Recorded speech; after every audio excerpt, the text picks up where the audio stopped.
Greetings, guys, gals, non-binary pals, and welcome back to another video. I'm so sorry about the glare in my glasses, but I had to wear them because I'm obsessed with them. I love them. They are prescription. They match my cute little kiwi plushie that I'm so obsessed with and that you are also so obsessed with. I can read your mind. I know what you're thinking.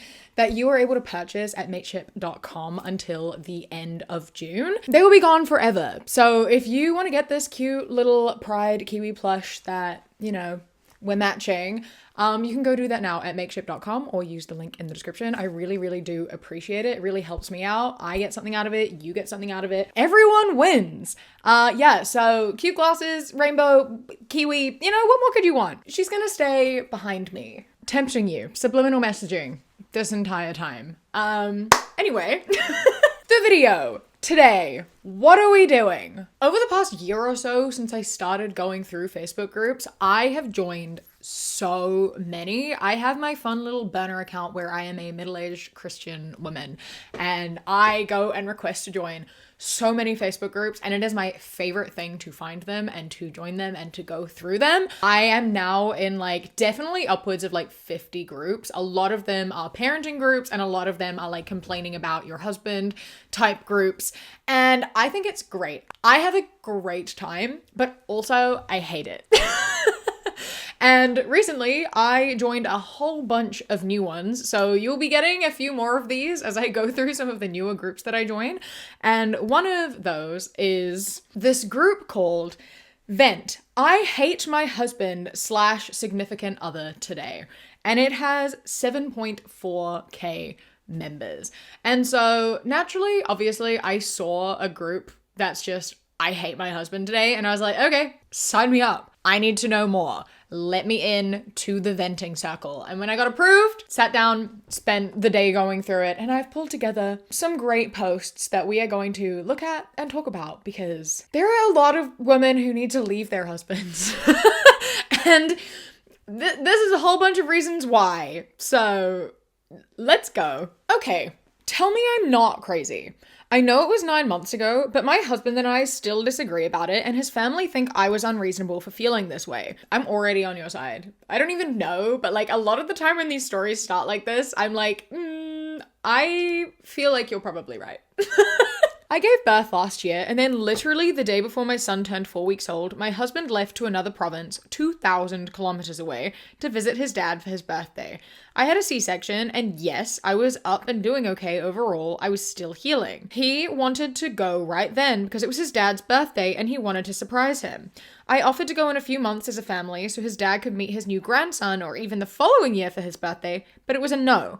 We had newborn photos scheduled for the day he left.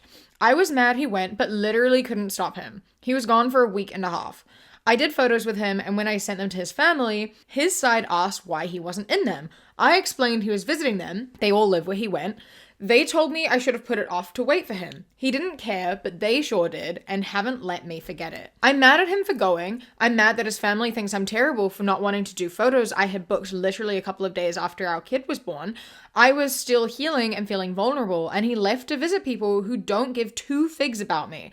Am I right to be mad in this situation? Also, P.S., we usually go to see his family every other year, and now because he did it, I'm sticking to that rule, and his dad and family won't meet our kid until he is 2. And I am completely on this woman's side because, for a little bit of additional context, the family lives really far away, so it's really expensive to go visit them, and so they only go 2 years because they cannot financially afford to go more regularly than that.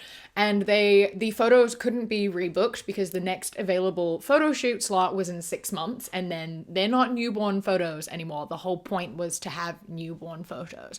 So that's a little bit of added context to this, which honestly, I don't even really think changes it all that much because I think it's really shitty for your partner and co-parent to leave when you're 4 weeks postpartum and still healing to go see family on a really expensive trip without your wife and child and having to go immediately right now because it's your dad's birthday? He is a grown adult, right? Here's the thing. Who gives a fuck? If it's his birthday, he's a grown adult. right? It's not that important. Most people do not have the luxury to celebrate their birthday like on their birthday, right? Like people go to school, people work, people have shit to do on their birthday. It's literally just a day. You say happy birthday, you're like, yay, it's my birthday. You can celebrate that later. You can celebrate that a week later. You like, it doesn't have to be going on your birthday, right? I don't understand people who make events and things like that like such a big deal unless there's like a cultural significance thing. Like in some cultures, obviously there's like quinceañeras and stuff like that. Like that is a big cultural deal. But when you're like a grown ass adult, like it's really not that important. Unless you're turning like 100, I really don't think it matters that much. You can celebrate from a distance like you would normally do and then go to see family at the normal time. Like it really shouldn't make a difference, and it definitely should not take priority over being there for your newborn child and healing wife. Like that should take priority over literally everything. That should take priority over everything else. And going on the day that there's a photo shoot scheduled is just making it even more fucked up. Like, that's obviously so important to your partner, and you're still like, no, I need to go on this trip and I need to go without you, and I am doing it on this day, and it is going to cost us a lot of money that would probably be really helpful for going into looking after our child and supporting our new family. But I'm just gonna spend it all, and I'm gonna go right now, and there's nothing you can do about it. Like, that's so fucked up. That's so fucked up. You shouldn't go away for a week and a half when you have a literal newborn child. Are you kidding me? You have every right to be pissed off. And the fact his family is mad is like, they should not be on his side. They should not be on his side. If I did that, I would be told off by my family to be like, it's a fucking birthday. You don't have to be here. Like, it's fine. Don't abandon your family to come see us because it's a fucking birthday. You know, they're not that important. You're a grown adult. Get over it. If your like grown ass adult dad is gonna pack a fit about you missing his birthday, he's an immature child, and that's all I can really say about that. Everyone involved is shitty except this woman who did not do anything wrong. And there's a comment from someone that disagrees with me and said, I don't know, maybe he has reasons for going. You could have changed the dates of the pic and now you're holding the baby hostage from the family. Kind of sounds spiteful. I honestly feel men get a lot of grief because they are men. And sometimes it's true. But turn the tables, yes, he can't have the baby. But if you wanted to go see your mom and he did things like this to you, then said, well, now it'll be 2 years till they see the baby. Come on. And that's where we get the context about the money and the rescheduling. And the end bit being like, I think men get grief just because they're men. This has not got anything to do with the fact that he is a man. The fact you're making it into the fact that he's a man is wrong. Being like, oh, you'd be able to do it, then it would be fine. No, it wouldn't. No, you know it wouldn't. You shouldn't, like, leave your newborn child for a week and a half to go see someone for their fucking birthday. That's not okay coming from either of you. It's just even worse when you are leaving someone who is still recovering from like a very traumatic surgery, right? And not only a traumatic surgery, but like pregnancy itself is like exhausting and changes your body. And I feel you need support for a period of time after that. So it is made worse by the fact he was abandoning his wife who just gave birth. It's not because he's a man. This would work too if it was like a lesbian couple and one of them gave birth and then her partner did this. That would be fucked up too, in the exact same way. But you don't see that happening. My husband has been the most irritating, foul creature lately. I've been doing DoorDash, Amazon, and Instacart trying to make some extra money while he sits around and complains the whole time in front of people in the car. Doesn't matter where it's at. I have a procedure done to drain a Bartholin cyst right beside my lady bits, and it takes 2 to 4 weeks to heal. No sexual contact or nothing. And that's all I hear him whine about, is how we don't mess around and don't kiss or hug or spend time together. How the hell do we not spend time together when we sleep in the same bed? He's always with me because OMG, he has a toddler fit if he's not, and to top it off, I get accused of cheating. How the hell would I even be able to with a 37-year-old toddler attached to my hip? My teenagers aren't even that bad. It sounds really exhausting. Like so unbelievably exhausting, and I just feel like people tolerate too much bullshit. You know what I mean? Like you shouldn't have to put up with this. If someone is throwing a fit when you say you need space and then accusing you of cheating when you say you need space, they are manipulative as hell, right? This, as you say, is a 37-year-old toddler. It's so fucked up too, right? Because you know that a lot of these women do want to leave. Like, I sit here and I'm like, leave his ass. But we don't live in a world where that is possible a lot of the time. And I find that really fucking sad. I find it so upsetting that there are so many women who are in these situations who are like, I cannot stand it. I do not want to be here anymore, but like cannot afford to live on their own. You need to have two incomes in order to be able to afford to pay for food and rent and bills and such. So there are so many people who are trapped in relationships that are so bad for them, right? Like, I have a situation in my own family, in my extended family, of I have a family member who is terribly abused and has been terribly abused for decades. And her husband, her abuser, who has like nearly killed her several times, is dying. And I celebrate, right? That's great. I am like so happy that she will be able to be free of that for even like a small percentage of her life, right? However, other family members are worried and not celebrating because they're like, she cannot support herself without him. She cannot afford to have a one income household because she has to support her grandkids. She has to pay for bills. Like, she does not earn a lot of money. He doesn't earn a lot of money either, but together they can just scrounge up enough money to be able to meet ends meet. But without him, that's not a possibility. Luckily, I'm from a country, they live in a country where healthcare is free. So like, they're not having to go bankrupt for like treatment and such and hospitals and whatever. It's so upsetting that you want to celebrate people being able to leave abusers or bad things happening to abusers or telling people to like leave and get out, and then the devastating realization that that is just not an option for people. It's so upsetting and it makes me really upset. And so I want to sit here and be like, girl, leave. But then I have to be realistic and think about the fact that like, this sounds like someone who probably would if she could. And girl, if you can leave, if this is a possibility and you are just staying because you're staying for your kids or because it's easy, because it's habit, your life will improve. If you are able to leave, please leave. It is not worth it. This is not normal behavior. It is not okay behavior. It's manipulative, it's exhausting, and it's just fucked up in general. So if you're able to leave, get the fuck out. That's gonna be my advice for most of this, by the way. As per usual. I feel like my husband might be baiting me or something. I'm not sure what it is, but meeting seems weird. He always complains that he doesn't feel like I support him, even though he literally does everything he wants to do, including starting a woodworking business. And that I'm not living or caring because I keep it real when he wants to pursue things that seem logical. Lately, like the last week, he's also been acting depressed and sulking a lot and saying he never gets to do the things he wants to do, or there's never money for things he wants, and almost seems he wants me to feel extra guilty. Side note, we don't have a lot of extra money because he keeps taking out affirm loans to buy things he wants. We can't even afford health insurance for our kids, and I need an MRI for my spine that I'm saving for, but this man is trying to buy a freaking sports car to be his new daily driver. He currently pays $900 a month for his pickup truck, and we paid $721 for my car, plus over $300 a month for insurance, and as I stated, we don't have a lot of extra money, and the car would add a $600 a month payment and raise our insurance by $100.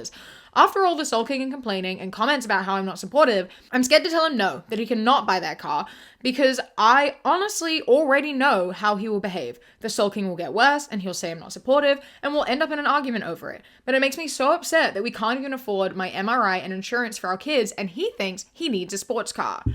This is an instance where I can say, girl, leave.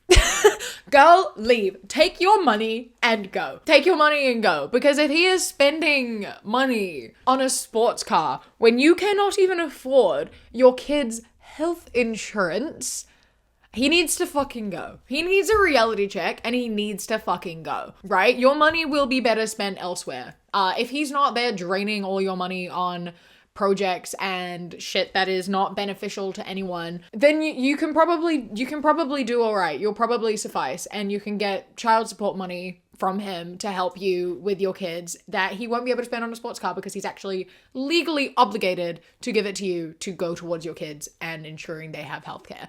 And I feel like that seems like the best option in this situation, right? The fact that this man is here like, you don't let me do anything. Why aren't I allowed to do anything? Firstly, you're a grown adult and it seems as though you do fucking do everything you want. This guilt tripping is so frustrating and upsetting. Like the way that it is just whining and being like, you don't support me. Why don't you love me?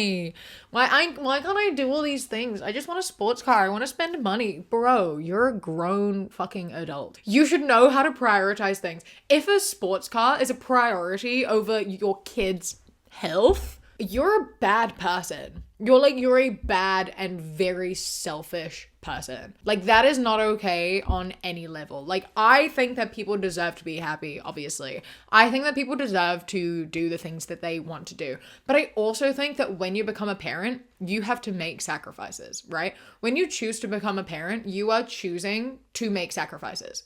And if you are not willing to make sacrifices, you should not become a parent. Like, I have very firm beliefs around this, right? There are so many layers to this because obviously in general, I am anti-capitalism and I think we should be able to do things that make us happy. And also like our kids and ourselves should be like insured, like healthcare and housing and food and water. Like all of that should just be a given. We shouldn't have to work to have those things. We should just be able to have those things. But like, that's not the world we live in at present, right? So I know you have to work to get those things. I know that you need money to do those things. And I just firmly believe that when you become a parent, you have to make hard calls and sometimes you do have to sacrifice happiness. If you want to prioritize yourself and you want to always do things that benefit you, then you don't have kids. It's like people are like, if you don't have kids, you're selfish. It's selfish to not have kids because all you want to do is look after yourself. It's like, yeah, that's not selfish though, because you're not denying anyone of anything, right? Like if you don't have kids and you want to spend your money on a sports car, that's fine because it's only impacting you. You're not taking anything away from anyone. You're not denying anyone of fucking health insurance, right? You are maybe running out of your own money. You are maybe denying yourself from health insurance, but that's a decision that you are making for yourself and it only impacts yourself. You cannot do that if you have kids. You have to make sacrifices. I also extend this into like careers and stuff, right? Like you see people being like, you know, I'm unhappy in my job, so I'm going to quit my job and pursue my dream. And I am all for that, right? I think that we all deserve to do work that we love. In saying that, I do see it happen too much with parents. There are so many parents who are like, I'm unhappy in my job, so I'm going to quit my job and like pursue a career of my choice. And then leaving a well-paying job and going into something that earns them nothing. And I don't think that parents should be doing that either. I think that if you have kids, you cannot be making a decision that is going to put you like on the poverty line if you can avoid that, right? Like sometimes it's unavoidable, obviously, but I truly just don't think you should be making decisions that are impacting the well-being of your children if you can avoid those. If you want to make decisions that like are going to impact your financial situation to a point where it's like detrimental, you can do that if you're only looking after yourself. If everyone involved is an adult and you're only looking after yourself, go for it. Do whatever the fuck you want. If there are kids involved, you have to make hard calls and your happiness does not come first. The well-being of your children does. Always. You deserve to be happy. Also, your life is more than that now, right? If you want to make decisions that only benefit you, you can't have kids. That's the hard call. I'm sorry. Is that controversial? I don't know, but those are my thoughts, so I've said them now. Feeling so insanely frustrated with my spouse today. I'm 2 months postpartum with our first child. Not only did I have to tell him what I wanted to do for Mother's Day and choose the activity and help plan it, because he didn't plan anything concrete himself, but he also didn't get me anything. I sent him to the store yesterday to get cards for our moms, and he came home with 2 cards and told me they were completely picked over. Today he disappears and I thought he was on a walk. He comes home and has a weird energy, so I asked if everything was okay. He said yes, and I asked why he sounded so defeated. He said he tried to go on a secret mission, but it failed. I asked if he went to the store for something last minute for Mother's Day, and he said yes. My response was that I didn't know why he would bother at this point because it was late afternoon, the day before, and said he already told me yesterday there were barely any cards left. He just walked away. He later proceeded to tell me he was going to take a nap and then just didn't get up, turning it into a 3.5 hour nap and leaving me alone for witching hour. We have an agreement, we tackled this together because it's been rough. I just feel super hurt that for my first Mother's Day, he didn't even bother to get me a card or plan something that didn't involve me handling it when he's had plenty of time and opportunity to do something thoughtful. He also didn't bother to do any of the chores today, so while he was blissfully napping, I spent my time breastfeeding, wrangling a fussy baby, and picking up the slack around the house. Generally feeling pretty pissed off right now. That's so valid, honestly. Like, that must be so upsetting, right? Like, your first Mother's Day is, I feel, such a special thing and such like a big deal. And I know Mother's Day has become largely a very consumeristic day, right? It's become a bit of a monster. However, I do still think that it is a nice thing, and I do still think that it is a lovely day to celebrate. And especially on your first Mother's Day, I can imagine that that's like a really big deal and something that you are like really looking forward to, and such a like monumentous sort of thing. And to have your partner just completely like not give a single fuck about it must hurt so bad. Like, that must be so upsetting. And I'm really curious to see what his expectations would be for Father's Day. You know, all the comments on this rightfully were like, okay, well, you know what to do on Father's Day? Nothing. And it's like, yeah, yeah, that, I hope so. Because like, it's just not fair to, you know, it says a lot about the dynamic of the relationship, because it's very much giving. It's one of those things where the woman is the one who is like buying all the presents all the time and like doing everything and is just signing the husband's name to it, right? Like, I already know going forward, this kid's birthdays, it's going to be mother buying all of the presents and saying it's from both of us, when it very much is not from both of them. Like, you know that's what this is heading for, and he just doesn't give a fuck, and that's really upsetting. This is definitely something that a conversation needs to be had about. Like, there needs to be a conversation around how upsetting this is and how frustrated you are and how you feel underappreciated and undervalued, because the entire point of Mother's Day is to show appreciation for mothers and all the labor they do that is underappreciated, right? That's the sort of origin of Mother's Day, is that women do so much invisible labor, and it's a day to be like, we see you, thank you, we love you, and to not only not give that appreciation, but then to like leave all of the labor to you. It kind of just proves the entire point of why we need Mother's Day in the first place, right? Like, it's quite ironic in a very upsetting way. It's so funny on the like giving presents, and they're always going to be under the mother's name, as we can predict here. I did my default parent survey a few months ago, and I'm currently pulling together all the data to make a video about that. So please hit subscribe if you don't want to miss my video of going through the 1,400 responses for the default parent stuff. But one of the things that I found in that is that like the amount of mothers who say they always bought the presents versus the amount of fathers who said they never did. I knew it was going to be bad, but I still stared at the results like I was getting so mad. I was getting so mad. It is so upsettingly common. And I know that that's what's happening here. And I say to that, right, to all the people that this happens to, don't say it's from both of you. Just don't say it's from both of you. I know that it's like tempting to do that and to be like, this is from both of us, or to have like your husband kind of come in and be like, yeah, I bought this as well. Just don't do it, right? That really made such a difference in my household, because my mom always bought the presents and was like, it's from both of us. Like, that's what it was. But then my sister and I got older and we kind of became aware that that wasn't true. It was all just from our mom, and my dad did not have anything to do with it. And when we stopped saying thank you to both of our parents and we only said thank you to our mom because we realized what was going on, my dad started buying presents. He started also buying presents. And so we started actually getting presents from our dad that he went out and he chose, because he was no longer getting praise for something that he didn't do. So it really is like such an effective thing to be like, this is from me. This is from your mother. Don't attach his name to it. If they don't thank him, he might actually start doing that, right? And I know that's kind of separate to what's happening here, but I know this is common and a lot of people have probably experienced this. So this is advice for the future, the advice for now. I just wanted to put it out there. So there you go. That's some advice from me.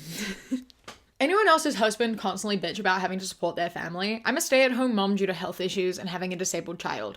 I would lose a job the second I got it because I'm constantly having to be available for my children. I'm so sick of hearing the complaining about having to pay all the bills or getting me gas in my car to take his children to and from school. He acts like he's the only man in the world supporting his family and I am the only stay-at-home mom. Like, here's the thing, right? This is so frustrating because it once again sort of shows this double standard because you know that this man would not switch the roles. You know that this man would not stay home and be the caregiver of his disabled children, right? That's just not what's gonna happen. So like complaining about having to pay the bills and being like, I have to pay all the bills and it's horrible and I hate this and yada yada. Like, it's valid to be stressed about having to support your family.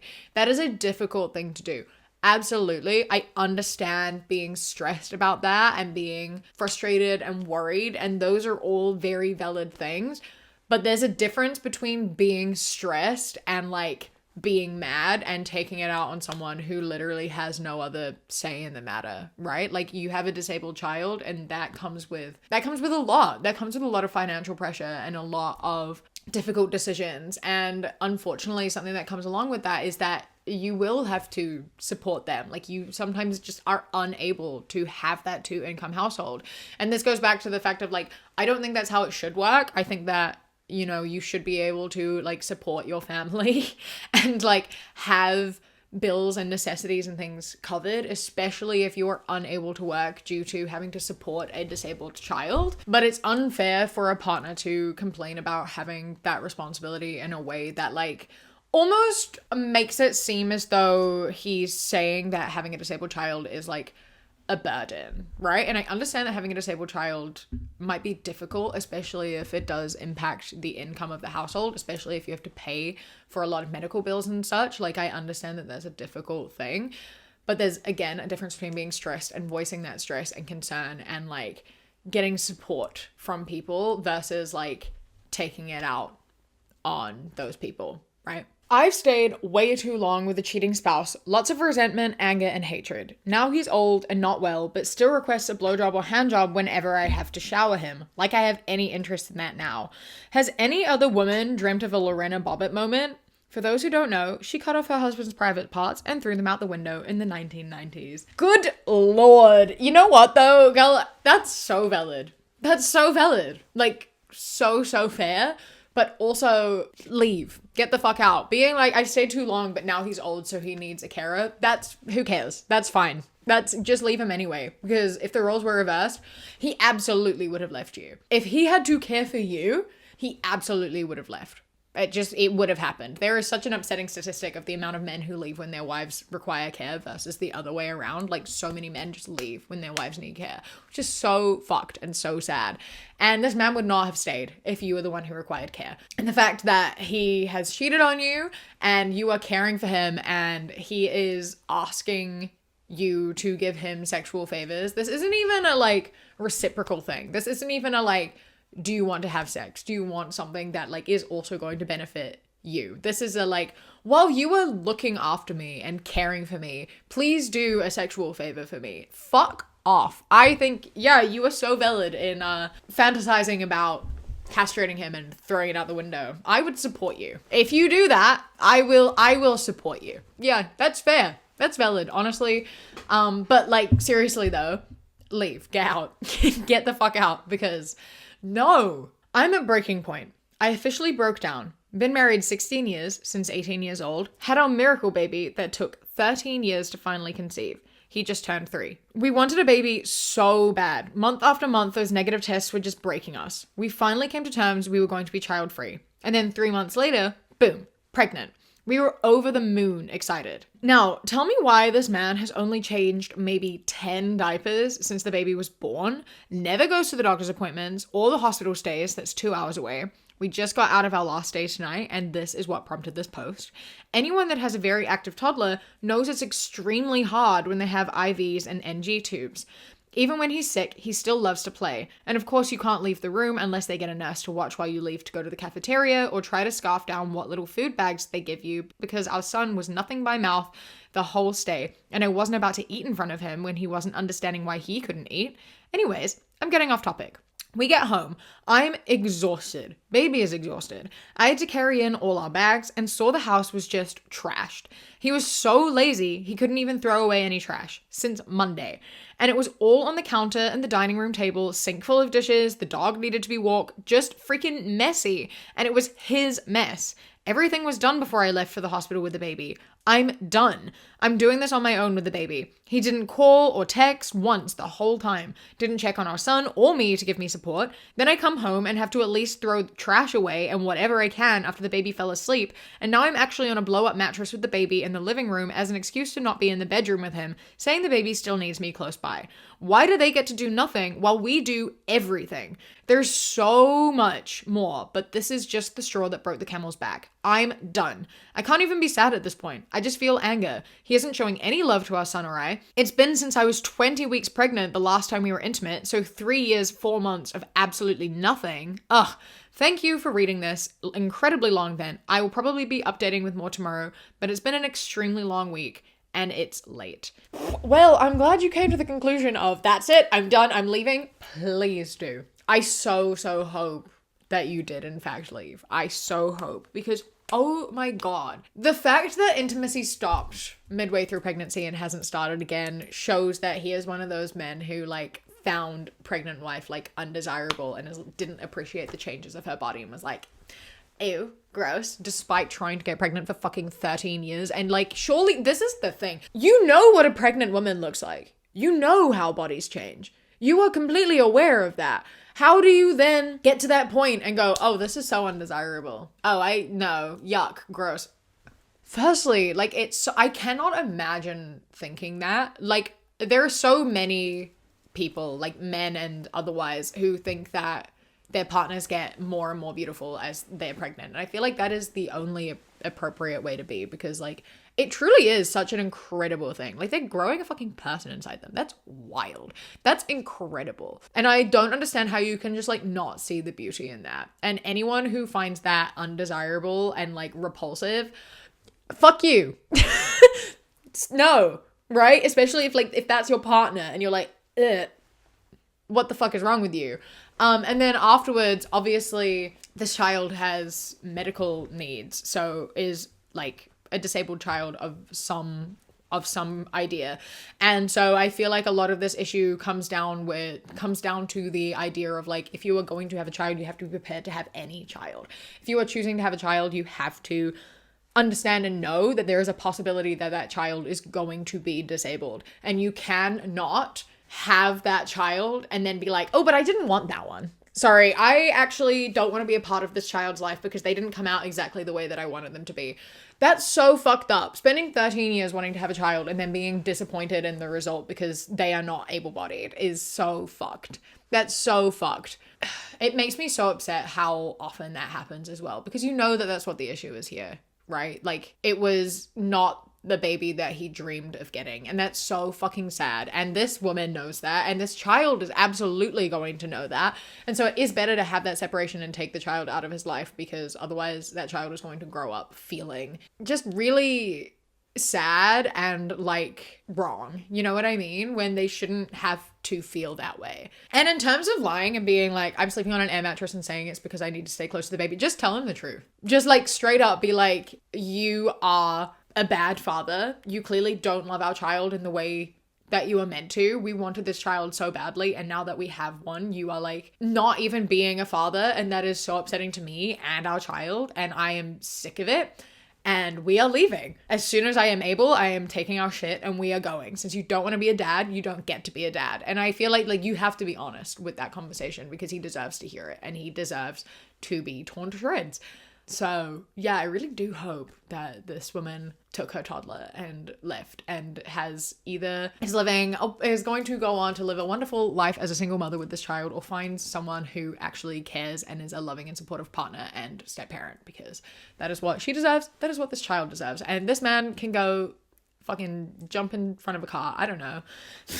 But yeah, this is the support group for women that hate their husbands today. Let me know if you want me to do another one of these, because there's a lot of posts. People post in here every single day. There's like a lot of stuff. And I also have a whole bunch of other Facebook groups that I am in. I will put some Facebook groups that I am in up on the screen right now. Feel free to leave a comment down below of any of these groups that you want to see me make a video about at any point, and I will get onto that, because there are so many. So many, and I can't decide where to start. So let me know which ones you would like to see from me. Don't forget to go to makeship.com to get my cute little plushie, and also my t-shirt that I am putting up on screen right now, because they are only available until the end of June. I have to sell a certain number of them before the orders go through, and I would love to meet that threshold, so I really do appreciate it. So thank you so much for your support. I hope that you enjoyed this video. A huge thank you to my Kiwi Cat patrons: Eden, Amelia, Rain Remaining, Mossy Moose, Bingo Bango, Who Ate My Mango, Kiarum, Bug Loves Cats, Kojo, The Beebs, Tess, Bree, Chastity, Beckett, Prismatic Petey, Sushi Kawaii, Phil the Duck, River, Queen Glimmer, Ella, Mr. Noodle, Radsack, Knitting Menace, Chris, Ellie, Ikazel, Alexis, and Nevea. I love and appreciate you so much. Thank you so much for joining. I hope you enjoy the rest of your day. Stay safe. Keep fighting. I love you. Mwah. When you close your eyes, you replace the darkness.